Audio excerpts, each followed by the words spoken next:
अगर यही बात कोई मुस्लिम अति पिछड़ा दलित शोषित बोला होता तो अब तक उसकी सदस्यता समाप्त हो गई होती। दुकान नहीं खुलेगी दिल्ली में, ये वही रमेश भिदोड़ी है ना। तोड़ दो मस्जिद को, ये वही रमेश भिदोड़ी है ना। आज तक किसी अपराधियों पर उन लोगों ने कार्रवाई किया है? रमेश भिदोड़ी पर कार्रवाई नहीं होगी आपको लग रहा है? जिस दिन वो गोली मारो चिल्ला रहे थे लोग, और रमेश भिदोड़ी का आज कोई पहला थोड़ी है। राज्यसभा के सांसद भाई मनोज ने कि बगैर मर्जी के पत्ता नहीं हिलता है, तो बगैर सेटल प्रोग्राम के सेटअप के इतनी बड़ी बात करने की हिम्मत है। उनके क्षेत्र में जनता उनको खोज रही है। बहुसंख्यक समुदाय के हमारे भाई खोज रहे हैं। अब छुपने के लिए मियां भाई का नाम लेना पड़ रहा है। तो मैंने तो कहा हिम्मत है तो इंक्वायरी करा लो, मुजरिम हो तो मुझको सजा दिलवा दो। तो आपको नहीं लगता है कि इस तरह के बयान से माहौल बिगड़ रहा है पंजाबी? जब पेंसिल निकाल के लकीर खींच देते हैं तो वो लकीर नहीं होती है। मैंने शुरू किया कि जिस तरह से रमेश जी ने संसद में जिन भाषाओं का प्रयोग किया, लोकतंत्र के मंदिर में इस तरह की भाषा, मतलब कि मर्यादा ही नहीं रखी है उन्होंने। ये भी नहीं देखा कि उनके साथी सांसद हैं, ये भी नहीं ख्याल रहा कि ये लोकतंत्र का मंदिर है, और ये भी नहीं ख्याल रहा कि वहां पर महिलाएं भी बैठी हुई हैं। इसको आप कैसे देखते हैं? देखना कि तो पूरी दुनिया देख रही है। गोडसे की औलादों से जी अहिंसा की उम्मीद, ये तो गोडसे की औलाद लोग हैं। गोडसे की औलाद, गोडसे के वंशज हैं, जी गोडसे की औलाद हैं, माफी वीर के परिवार के लोग हैं। अंग्रेजों से तो लड़ने की औकात थी नहीं। आरएसएस का कोई व्यक्ति मुल्क की आजादी के लिए शहीद हुआ हो, भिदोड़ी के खानदान का, भारत के प्रधानमंत्री के खानदान का, खुद आपके स्पीकर के खानदान का कोई शहीद हुआ क्या देश की आजादी के लिए? कोई एक सबूत दे माई कला ले तो। अच्छा, लेकिन सबसे ज्यादा देश की आजादी में जिस कम्युनिटी की शहादत हुई, उसकी औलादों को पार्लियामेंट में वही कहा गया ना जी, जो सड़क पर कह रहे थे। बिल्कुल जी। तो अब तो संज्ञान स्पीकर को लेना चाहिए। नहीं, बोल दिया है कि अगली बार ऐसा बोलिएगा तो कड़ी कार्रवाई हो जाएगी। ये बिला वजह की बात है। अच्छा, अगर यही बात कोई मुस्लिम अति पिछड़ा दलित शोषित बोला होता तो अब तक उसकी सदस्यता समाप्त हो गई होती। अच्छा, मतलब आप कह रहे हैं भेदभाव हो रहा है? ये कंप्लीटली भेदभाव, हमारे देश को आग में झोंकने का जो उनका एजेंडा है, ये विशेष सत्र का एजेंडा है। अच्छा, ताकि तुम इस तरह की बात करो, मुस्लिम समुदाय के लोग रोष में आ जाएं और देश के बहुसंख्यक समुदाय को का तुष्टीकरण किया जा सके और कहा जा सके कि देखो पार्लियामेंट में भी हमने, वो कौन सी गाली है जो नहीं दिया गया? बिल्कुल जी, जिस तरह की भाषाओं का प्रयोग नहीं, वो तो जो करना हो लोग करें जी। सब्र की एक सीमा होती है। अच्छा, हम लोग बांध के रख रहे हैं, बांध के रख रहे हैं सब। अच्छा, ये बताइए कि हमने देखा है कि आरजेडी सांसद मनोज झा ने भी बड़ी बात कह दी है, साफ कह दिया है कि पीएम मोदी के बिना इजाजत के तो यहाँ पत्ता नहीं हिलता है। जैसे कि पीएम मोदी कहते हैं तो रमेश जी ने ऐसा कैसे बोल दिया? कह रहे हैं कि बिना इजाजत के तो बोल नहीं सकते हैं। तो इससे पहले मैं बता क्या रहा था?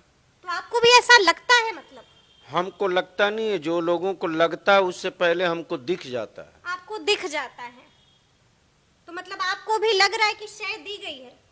अरे ये एजेंडे का हिस्सा है। चूंकि मध्य प्रदेश में दौड़ा दौड़ा कर जनता इन लोगों को पीट रही है, राजस्थान में दौड़ाए जा रहे हैं, छत्तीसगढ़ में छुपे जा रहे हैं, बिहार में कहीं जगह नहीं है, यूपी में सिलेंडर वाली मैडम को औरतें दौड़ा के खोज रही। स्मृति ईरानी की बात कर रहे हैं। अब वो कौन है? हम तो हिंदुस्तानी हैं। जी। अब इससे बड़ा दिन क्या होगा कि हिंदुस्तानी में ईरानी मंत्री बनी है। अच्छा अच्छा, ये बताइए कि हमने देखा है कि मुसलमानों के कद्दावर नेता हैं, खुद को कहते हैं कि अक्सर आवाज बुलंद भी करते हैं। हम असदुद्दीन ओवैसी की बात कर रहे हैं। साफ साफ उन्होंने भी कह दिया है कि अब तो बीजेपी इन्हें दिल्ली बीजेपी का प्रदेश अध्यक्ष भी बना देगी।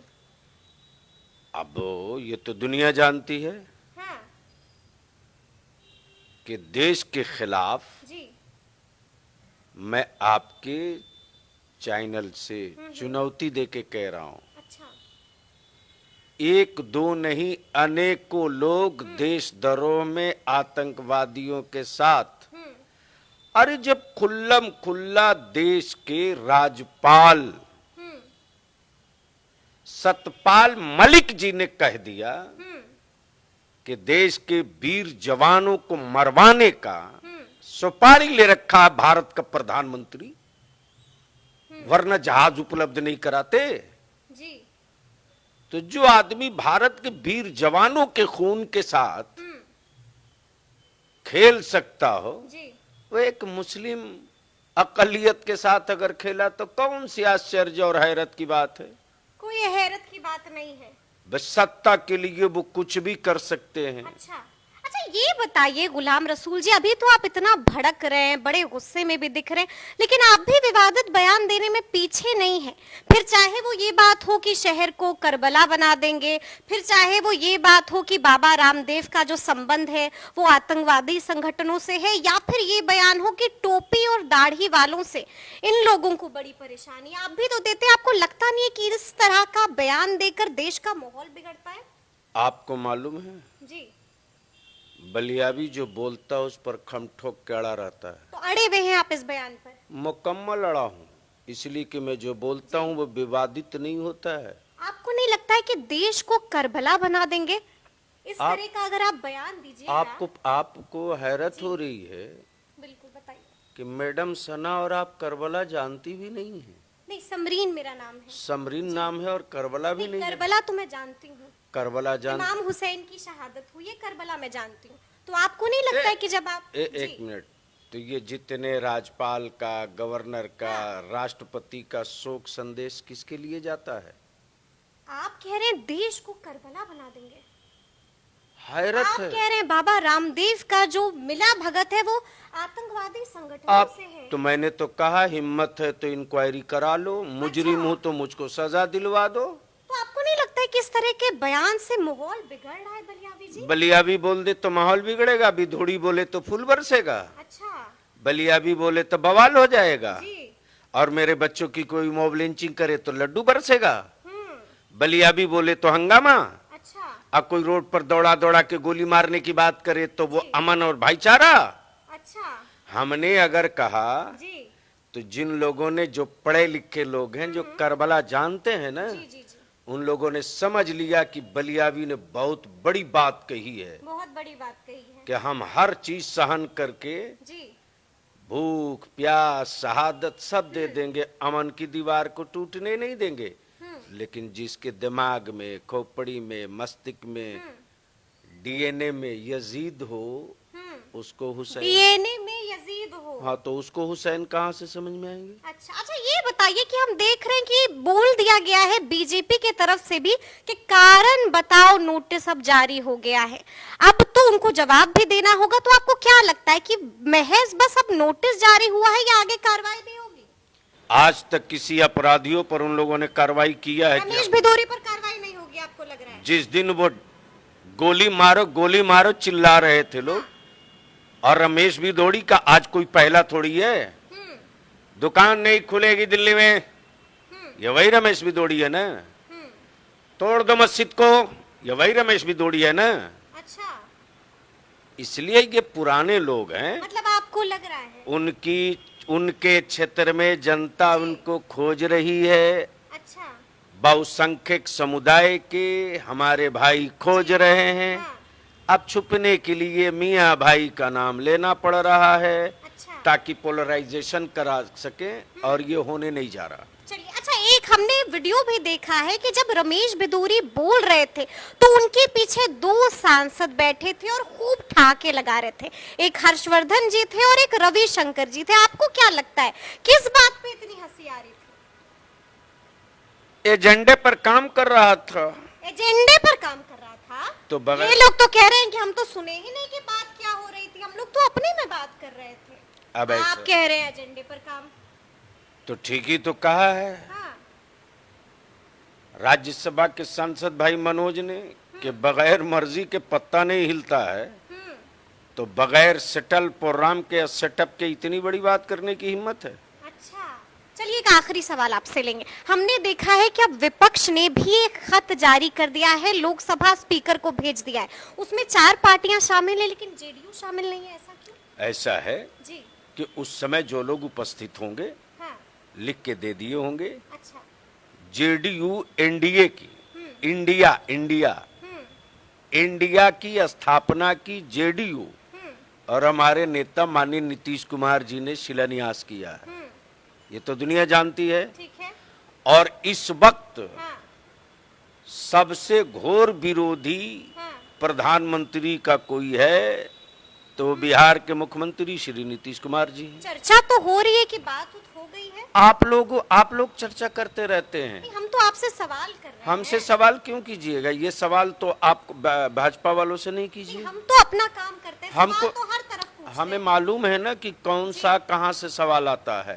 तो आपको नहीं लग रहा है कि बात अरे हुई? कहाँ आप लोग सपना देखते रहते हैं? अच्छा। जब से ये महागठबंधन की सरकार बनी है कुछ लोगों ने सुपारी ले रखा है। सुबह उठते शाम रात दिन हर 2 घंटे पर अब सरकार टूट रही, अब ये हो रहा, अब ये हो गया। कोई खबर तो है नहीं उनके पास, कोई उनके पास रिपोर्टर ग्रास रूट के तो है नहीं। अच्छा। कोई राजनीतिक एजेंडा, सामाजिक एजेंडा, सोशल एजेंडा तो है नहीं। तो बैठे बैठाले मतलब ऐसा कुछ नहीं होने जा रहा है। मैं कह रहा हूं ना, जी। ये माननीय श्री नीतीश कुमार जी हैं। जी। जब पेंसिल निकाल के लकीर खींच देते हैं तो वो लकीर नहीं होती है। उस लकीर को पार करने के लिए बड़े बड़े योद्धा सहम जाते हैं। बड़े बड़े योद्धा सहम जाते हैं। आज जो साहब के चेहरे की झुर्री और चेहरे पर जो इस वक्त घबराहट दिख रही है जी।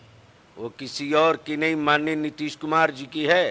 अच्छा। इसलिए कि मालूम है कि जो उनको सत्ता में बैठा रखा है ना, जाति आधारित जो सबसे बड़ा 4 व्हील का काम करता है वो लव कुश है। और लव कुश इंतजार में है कि बहुत दिन ठगे हो। अच्छा, अब मौका नहीं देंगे, यही कह रहे हैं। वल्लभ भाई पटेल की जी। के वंशजों को अतुल्य भारत का नारा किसका था? याद है कि नहीं? बिल्कुल जी। तो अतुल्य भारत का जो इसने नारा दिया था उसी के वंशज ने उन्हीं के राह पर चलते हुए एक स्वतंत्रता सेनानी की औलाद ने जी। राजनीति में अतुल्य लाने का सांप्रदायिकता के खिलाफ जो लकीर खींचा है, देखते चलिए।